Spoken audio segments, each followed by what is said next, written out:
How exactly was Earth born?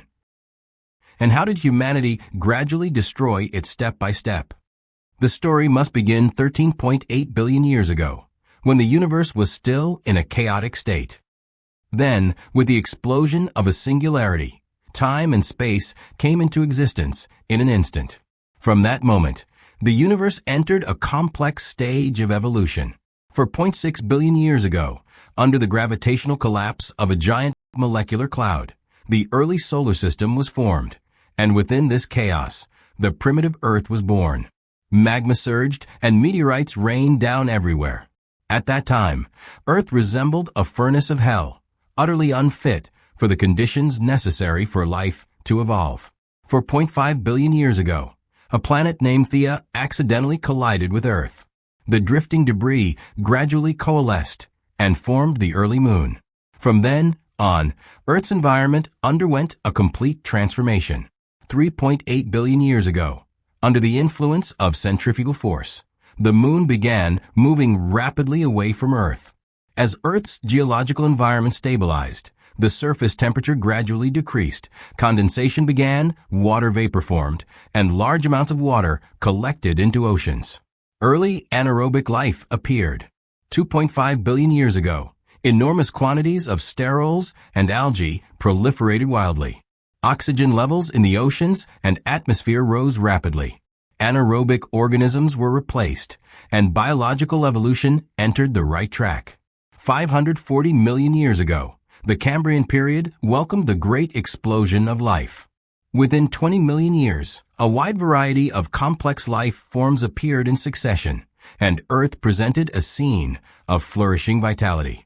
450 million years ago, a catastrophe from 6,000 light years away completely altered Earth's environment.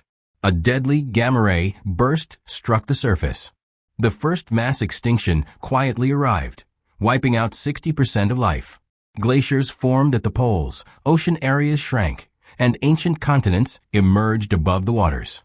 370 million years ago, a supermantle plume erupted, initiating the second mass extinction event. 78% of marine organisms vanished completely. For the sake of survival, creatures like Tiktaalik began evolving from fish into amphibians. 350 million years ago, atmospheric oxygen levels reached their historical peak. Land organisms thrived as never before, and the continents were covered with vast ferns and forests. 250 million years ago, influenced by an asteroid impact, Earth experienced volcanic eruptions that lasted 2 million years. The largest extinction in history, the third mass extinction, silently arrived. Over 96% of species disappeared, nearly all the oceans evaporated, and only a few reptiles, along with the ancestors of all mammals, the cynodonts, managed to survive. 200 million years ago, the Earth's crust moved violently and began to tear apart the supercontinent Pangaea. Scorching magma spewed across the globe. The fourth mass extinction began. Most marine life vanished, and dinosaurs rose to the top of the food chain. 65 million years ago, Pangaea had completely broken apart.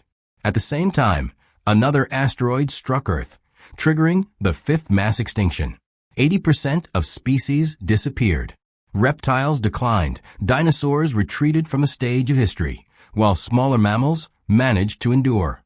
After 65 million years, humans as mammals finally rose to stand at the top of Earth's biological chain.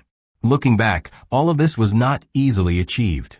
Yet today, human activity has completely altered this planet. According to United Nations reports, an average of 75 species go extinct worldwide every single day. Many species vanish before scientists even have the chance to name them. Growing piles of waste, dwindling forests, an increasingly exhausted Earth, and ever greedier humans. This is the reality. If we compare Earth's history to a single day, human civilization would only occupy the final 4 seconds. Yet within those mere 4 seconds, we have turned Earth into what it looks like now. Should we feel honored or deeply guilty? I am the captain, and I have always been here.